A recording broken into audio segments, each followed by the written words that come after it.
정리정돈 한자는 기존 어떤 교재하고 어떤 차이가 있고 왜 효과적인가, 이 점을 또 여러분께서 구분해서 이해하셔야 됩니다. 자, 첫 번째로는 이 정리정돈 한자는 부숫자를 먼저 아셔야 된다고 그랬죠. 이 부숫자를 아주 이해하고 암기하기 쉽게 의미별로 정돈했어요. 기존 교재는 의미별로 정돈하는 것이 아니라 획순으로 정돈되어 있다고 그랬죠. 근데 정리정돈 한자는 의미별로 정돈해서 고유 번호를 붙여줬습니다.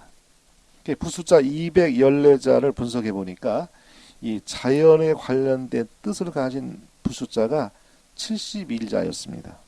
71자. 인간 관련된 자는 143자였어요. 좀 거의 2배 정도 되죠. 그러니까 부숫자 214자를 크게 자연과 인간으로 나눠서 두 가지 축을 나누어서 그걸 의미별로 정돈해 보니까, 보통 자연 하면은 하늘과 땅이 생각나지요. 기억의 원리입니다. 땅은 동물과 식물이 먼저 또 떠오르지요. 동물에는 하늘을 나는 조류가 있고, 땅에 사는 육지동물이 있고, 바다에 사는 어류가 있어요. 식물 하면 풀과 나무가 있죠.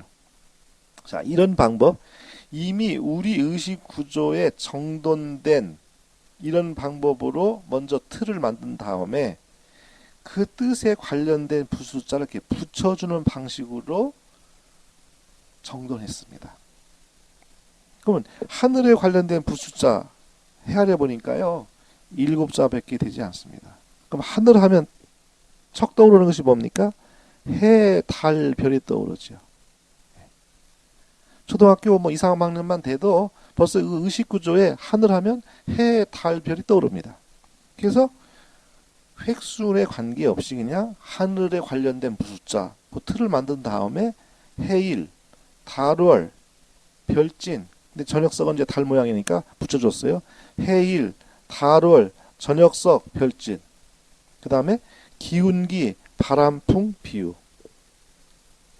여러분 한번 외워보시겠어요? 해, 달, 별, 해일, 달월, 저녁석, 별진. 그 다음에 기운기, 바람풍, 비유. 바람이 불면 비가 오게 되죠, 자연적으로.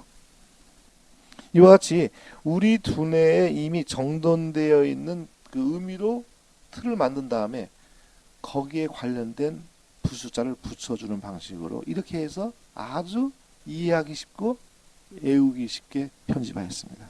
이것이 실은 발명특허 받은 방법, 편집 방법입니다. 거기 밑에 부숫자 3개이 나와 있죠. 우주. 우주는 이제 전체적인 개념이니까 우주 214자. 자연에 관련된 자가 71자, 인간에 관련된 자가 143자. 또 자연에 관련된 71자 중에서도 하늘에 관련된 자가 7자, 땅에 관련된 자가 64자. 땅 64자 중에서도 땅 자체에 관련된 자가 17자, 동물 30자, 식물 17자. 동물 30자 중에서도 조류, 육지동물, 어류, 식물도 풀과 나무. 이런 식으로 이미 의식구조에 정돈되는 방식으로 틀을 만든 다음에 거기에 관련된 부숫자를 획순에 관계없이 붙여주는 방식으로 해서 214자를 아주 쉽게 이해하고 외우도록 그렇게 편집한 것이 정리정돈 한자의 1차적인 특징입니다. 자, 두 번째로는 이 배정 한자를 부숫자별로 편집한 점입니다. 이 부숫자별로 편집해 보니까 놀라운 사실을 알게 되었는데요. 이 대부분의 한자가 쉬운 부숫자에 집중되어 있다는 거예요. 예를 들어서 3급 1817자 가운데 물수 관련된 자가 93자입니다. 자, 그러면 물수가 들어가면 이미 이것은 다 뜻이 물과 관련된 뜻이에요. 뜻 자체가. 그럼 어떻습니까? 외우기가 좋죠? 사람인이 88자입니다. 마음심이 76자, 나무목이 66자, 손수가 66자, 말수머니 61자, 입구가 52자. 이 쉬운 부숫자에 한자가 집중되어 있다는 거예요. 그래서 부숫자별로 공부해야만 한 번에 쉽고 많이 이해하시는 것입니다. 거기 보시면 그 1급부터 8급 한자를 글자수 많은 부숫자별로 배열 그렇게 해놨지요. 1급 기준해 가지고. 뭐 도표가 좀 작아서 잘 안 보일지 모르겠습니다만 예를 들어서 물수에 관련된 자 제일 많은 것이 물수에 관련된 자예요. 뭐 1급에 보면은 206자지요. 2급을 기준으로 할 때는 142자, 3급은 금방 말씀드린 것처럼 93자입니다. 그 다음에 나무목인가요? 예. 1급은 150자, 2급은 94자, 3급은 뭐 66자. 거기 보시다시피 전부 쉬운 부숫자의 글자가 집중되어 있어요. 그래서 정리정돈 한자는 이렇게 부숫자별로 배정 한자를 정돈해 가지고 한 번에 많은 글자를 배우도록 이렇게 편집한 것이 오늘날 기존 교재하고 차이입니다. 세 번째로는 이 배정 한자를 육서로 편집했어요. 육서는 상형, 지사, 회의, 형성, 전주, 가차. 예. 이 6가지 그 글자를 만든 방법이 육서라고 그랬죠. 그 순서대로 이 글자를 배열했어요. 거기 3급 1817자를 분류해 보니까요. 형성자가 63%인 1147자입니다. 회의자가 24%인 433자. 상형자가 11%인 201자, 지사자는 2%인 36자예요. 거기 도표가 되어 있죠. 부숫자 214자, 총 글자 수 1817자, 상형, 지사, 회의, 형성. 전주 가차자는 거의 없습니다. 실은. 거의 대부분 형성자예요. 그러니까 형성자란 형은 뜻을 나타내는 부분, 성은 소리를 나타내는 부분을 합쳐서 만든 글자라고 그랬죠. 정말 간단한 원리를 만들었습니다. 그러니까 이렇게 합해서 만들었기 때문에 쪼개 보면 쉽게 뜻과 음을 알 수 있는 거예요. 이것은 한자만의 독특한 것입니다. 한글하고 영어는 쪼개봐서 어떤 뜻과 음을 알 수 있는 게 아니죠. 근데 한자는 그 자체의 뜻과 소리가 다 답이 나와 있어요. 이 대부분의 형성자는 좌측이 뜻이고 우측이 소리로 합해진 좌형무성에 해당하는 한자입니다. 형성자예요. 자, 풀을 청해요. 삼수변, 저 물의 뜻인 삼수변을 붙이면 그건 말글청이 되는 거예요. 해의를 붙이면 날의 뜻인 갤청이 되는 겁니다. 고기열을 붙이면 고기의 뜻인 청어청이 되는 거예요. 그러니까 다 이것은 왼쪽이 뜻이고 오른쪽은 소리를 빌린 형성자이죠. 근데 그 기존 교재에는 이게 상형자인지 지사자인지 회의자인지 형성자인지 그걸 학습자들이 모르는 겁니다. 그럼 형성자라고 하면 아 이건 왼쪽이 뜻이겠구나 오른쪽이 소리고 이렇게 구분이 되는데 전체 한자의 90% 이상이 형성자입니다.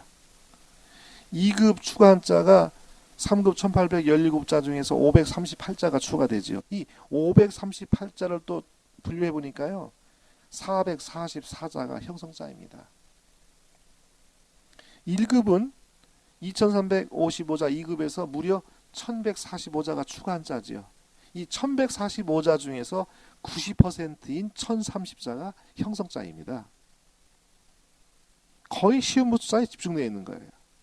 그러면 부숫자 알고 한자 원리 기본적인 것을 알게 되면 그냥 거의 보면 8, 90%는 이미 뜻과 음을 알 수가 있는 겁니다. 거의. 일일이 외울 것이 없어요. 이것이 한자 공부하는 기본적인 틀이 돼야 되고 핵심인데 대부분의 교재가 아까 언급한 것처럼 원리를 무시하고 감나다라 순으로 부숫자를 무시하고 그냥 비슷한 글자끼리 이렇게 편집해서 한자 만든 원리를 터득할 수 없게 만들어서 공부가 어려운 것입니다. 이게 육서로 편집해 보니까 너무나 쉽게 공부할 수 있는 거예요. 거기 8급부터 1급 추가 한자를 육서로 분류한 글자 수를 도표화해 놨죠. 뭐 어문의 기준에서 8급이 50자 여러분 아시죠? 그럼 7급은 100자가 추가가 돼서 전부 150자가 되죠. 100자가 추가됐을 때 34%가 형성자입니다. 34자. 6급은 또 150자 중에서 또 150자가 추가가 돼서 300자지요. 그 추가한 자 150자 중에서 54.7%인 82자가 형성자예요. 5급은 또 200자가 추가됩니다. 그 200자 추가한 자 중에서 58%인 116자가 형성자입니다. 5급에서 4급은 500자 많이 늘지요. 이 500자 추가한 자 중에서 331자인 66.2%가 형성자예요. 또 4급에서 3급은 817자가 추가한 자로 늘어납니다. 근데 이 늘어난 817자 중에서 70.8%가 즉 578자가 형성자예요. 그 2급은 538자가 추가되는데 아까 말씀드린 것처럼 444자인 82.5% 형성자입니다. 1급은 무려 1145자가 추가돼서 3500자인데 이 1145자가 90%인 형성자라는 겁니다. 그리고 전부 쉬운 부수자에 집중되어 있어요.